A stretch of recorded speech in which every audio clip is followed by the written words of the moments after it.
這是最離譜的外交造假。一張蘇聯領導人赫魯曉夫手舉皮鞋的照片流傳了整整64年，幾乎成了冷戰歷史的標誌性畫面。但人們一直對这張照片依舊爭議不斷。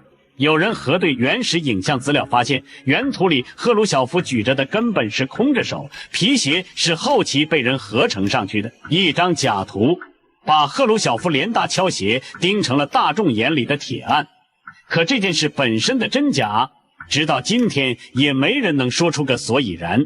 1960年9月，第15屆聯合國大會開幕，赫魯曉夫親自率領蘇聯代表團參會。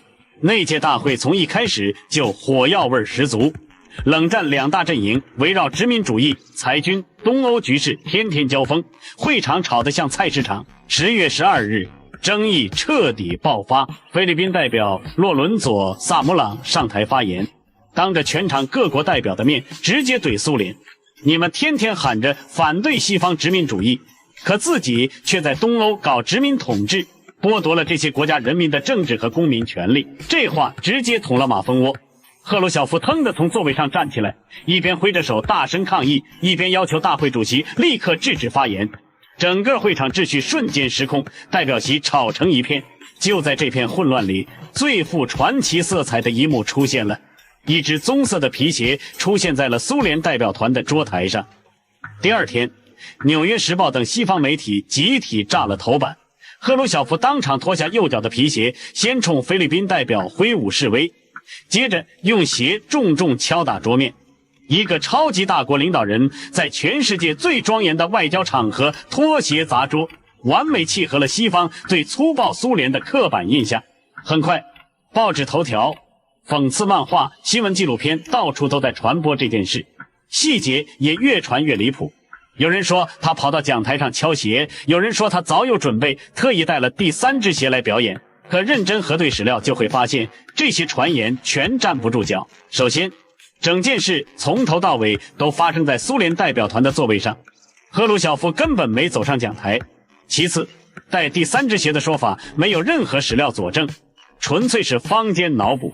最重要的是，現場那麼多職業攝影師，居然沒有一張能證實鞋敲桌面的真實照片。當天會場裡至少有10幾位攝影記者。之前赫魯曉夫拍桌子、揮胳膊抗議的時候，所有鏡頭早就對準他了。脫鞋敲桌這麼有衝擊力的畫面，要是真發生了，怎麼可能連一張清晰的瞬間照都留不下來？現在能確認的真實影像裡，只有赫魯曉夫揮拳用手掌拍桌的畫面，還有鞋子放在桌邊的鏡頭。唯獨鞋底撞上桌面的關鍵瞬間，沒有任何可信的原始照片能證明。但照片是假的，不等於整件事都是假的。當天在場的上百名目擊者、記者、外交官、聯合國工作人員、蘇方翻譯留下的回憶，分成了完全對立的幾派。有人發誓親眼看見鞋砸在了桌子上，有人說他只是舉着鞋晃了晃，還有人離赫魯曉夫只有幾米遠，卻一口咬定碰桌子的是他的手掌，根本不是鞋。而聯合國官方的正式會議記錄裡只記下了菲律賓代表發言，蘇聯方面抗議，會場秩序混亂，對皮鞋這個最出名的細節卻半個字都沒提。目擊者各說各話，官方記錄避而不談。赫魯曉夫到底有沒有用鞋敲桌子？這件60多年的外交懸案，真相到底是什麼？點擊頭像進入主頁，下集拆解所有證詞和史料，告訴你最接近事實的答案。